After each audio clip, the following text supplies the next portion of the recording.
السلام علیکم ورحمۃ اللہ وبرکاتہ۔ کیسے ہیں آپ سب لوگ؟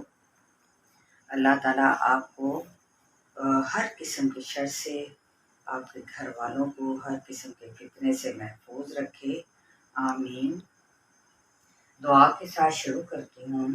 رب اشرح لی صدری ویسر لی امری واحلل عقدۃ من لسانی یفقہوا قولی۔ اب قرآن حروف کے سلسلے میں آج کا جو ہمارا ٹاپک ہے وہ ہے حروف مقطعات۔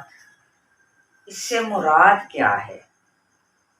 حروف مقطعات سے مراد وہ حروف ہیں جن کو قرآن پاک میں علیحدہ علیحدہ پڑھا جاتا ہے، ٹھیک ہے۔ اور حروف مقطعات قرآن کی 29 سوراز کے شروع میں آتے ہیں، یعنی 29 سورتوں کے یہ شروع میں آتے ہیں۔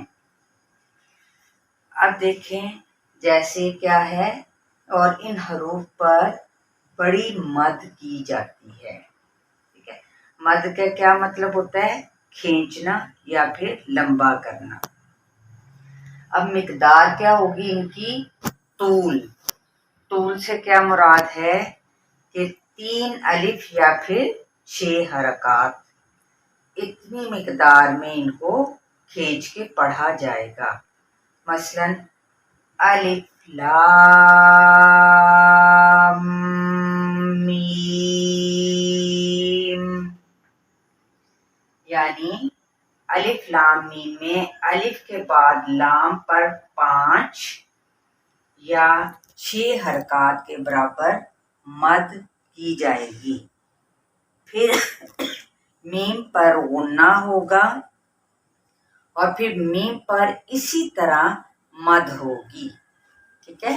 یعنی ان کو 6 حرکات کے برابر مد، پھر میم پر غنہ اور میم پر اسی طرح سے کیا ہے؟ مد ہوگی۔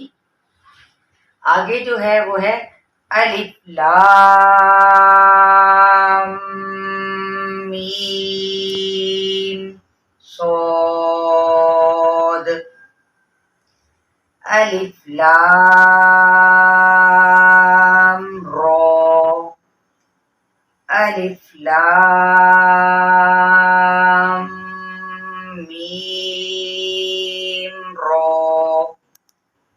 قاف، ٹھیک ہے۔ یہ مقدار ہے اور یہ اس کی ایگزامپلز ہیں، یہ حروف مقطعات ہیں، اور آپ کو بتا دیا گیا ہے کہ یہ 29 صورتوں میں آتے ہیں، ٹھیک ہے۔ یہ اب آپ نے اپنے ذہن میں رکھنا ہے۔ اب مدات، جہاں پر اب کچھ سائن دیکھ لیتے ہیں، جہاں اس طرح کی مد ہوگی، یہ والی، یہ دیکھیں یہ والی مد، ٹھیک ہے، اس طرح کی مد ہوگی تو وہاں پر کیا ہے؟ ہم نے مد کرنی وہاں پر لازم ہوگا۔ مد کیا مطلب ہے؟ کھینچنا یا پھر لمبا کرنا۔ کتنی مقدار ہوگی؟ یشاء، الف لام میم، ٹھیک ہے۔ اب یہ سائن یہ والا، ٹھیک ہے، یہ سائن آپ نے یاد رکھنا ہے۔ اور ایک ہوگی اس ٹائپ کی مد، ٹھیک ہے، یہ بھی مد ہے، یہ بھی مد ہے، لیکن ایک جو راؤنڈ میں ہوگی نا، جیسے ہم نے اپنے اردو کی کتاب میں پڑھا ہوگا الف مد آم، تو یہ وہ والی سائن ہے مد کی۔ جہاں اس طرح کی مد ہو وہاں بڑی مد کرنا اختیاری ہے، یعنی آپ اپنی مرضی سے کر سکتے ہیں، لیکن اگر یعنی البتہ کی جائے تو یہ کیا ہے؟ افضل ہے۔ تو لہٰذا ہمیں افضل کی طرف دوڑنا ہے، تو یقیناً ہم کریں گے انشاءاللہ تعالی۔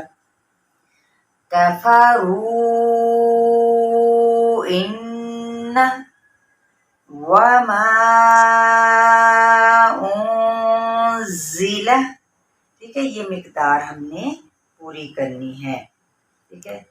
اب یہ دیکھیں ان چیزوں کو آپ نے لازمی، یہ اختیاری ہے، یہ والی مد اختیاری ہے، جبکہ یہ کیا ہے؟